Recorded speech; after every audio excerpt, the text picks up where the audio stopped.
Camarades, les vraies raisons pour lesquelles il y a eu cessez-le-feu entre Israël et Iran, vous allez savoir ça ici. Entre Israël et Iran, vous allez savoir, Vladimir Poutine est sorti de sa cachette. Oh. Vladimir Poutine a frappé fort. Vladimir Poutine s'est montré. Il s'est montré. Encore une fois de plus, Vladimir Poutine a parlé. Les vraies raisons pour lesquelles les gens disent qu'il y a eu cessez-le-feu, fin de guerre, fin de guerre de 12 jours, entre Israël et Iran, famille, Vladimir Poutine nous dit ça ici. Vladimir Poutine nous dit ça ici. Pourquoi les États-Unis ont reculé là? Vladimir Poutine nous dit ça ici. Mais nous, on ne pouvait pas savoir. Alors, Vladimir Poutine a été interrogé. Pourquoi est-ce qu'il n'a pas soutenu l'Iran? Pourquoi Vladimir Poutine n'a pas soutenu l'Iran? Famille, je vous laisse regarder ici et puis je reviens à vous tout à l'heure. Ça a chauffé. Merci, Monsieur le Président, de bien vouloir me donner la parole.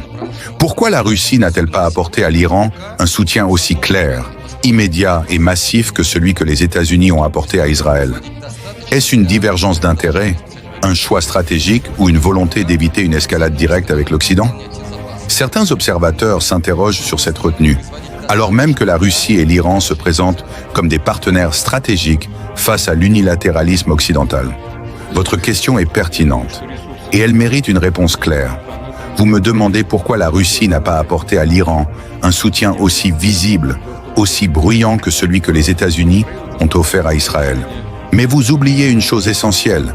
La Russie n'agit pas pour l'image. La Russie agit pour l'équilibre. Et surtout, l'Iran n'est pas Israël. Israël est une puissance militaire, oui, mais une puissance qui dépend entièrement de l'aide américaine. Sans Washington, pas de bouclier antimissile, pas de soutien logistique, pas de couverture diplomatique. L'Iran, c'est tout le contraire. L'Iran est une puissance autonome, souveraine, avec une armée construite pour l'endurance et la riposte. Pendant 12 jours, le monde entier a vu la démonstration de cette force. Des missiles balistiques, hypersoniques, des drones, des frappes de précision. L'Iran n'a pas simplement encaissé, il a riposté avec puissance. Et cette riposte, elle s'est faite sans besoin de demander la permission à quiconque. Cela ne veut pas dire que la Russie est restée passive.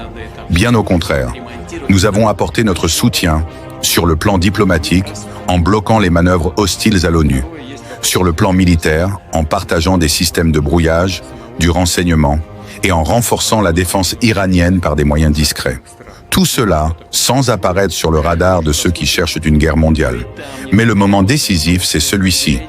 Lorsque Donald Trump a compris que l'Iran tiendrait, et lorsque la Russie a envoyé un message clair, si Israël va plus loin, si l'Iran est frappé dans ses fondements, alors nous ne resterons pas silencieux.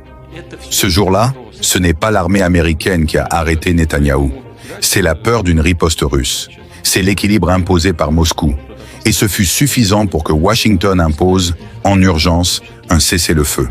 Pourquoi ne pas s'afficher comme les Américains ? Parce que nous ne faisons pas de la politique spectacle. Nous ne cherchons pas à impressionner les médias. Nous cherchons à empêcher l'embrasement du monde. Une implication militaire directe aurait été un cadeau pour l'OTAN. Elle aurait ouvert la porte à des frappes contre la Syrie, contre nos bases, à une escalade incontrôlable. Et je ne suis pas président pour satisfaire l'émotion. Je suis là pour préserver la stabilité, même quand elle exige la patience, même quand elle exige le silence. Ce que nous construisons avec l'Iran, avec la Chine, avec d'autres puissances souveraines, ce n'est pas une alliance d'opportunités. C'est un ordre mondial nouveau, multipolaire, résilient. Un monde où aucune nation n'a le droit d'écraser les autres sans conséquence. Alors oui, vous n'avez pas vu nos soldats. Mais vous avez vu les résultats. Israël a reculé, les États-Unis ont hésité, et l'Iran, lui, est resté debout. Parce qu'il est puissant. Et parce qu'il sait qu'il n'est pas seul. La Russie n'a pas crié, elle a pesé. Et parfois, ce n'est pas celui qui parle le plus fort qui est le plus dangereux. C'est celui dont le silence fait trembler les calculs des autres. Si vous partagez cette vision, si vous refusez la manipulation et la guerre par procuration, alors partagez cette vidéo. Faites entendre une autre voix, une voix souveraine, une voix libre.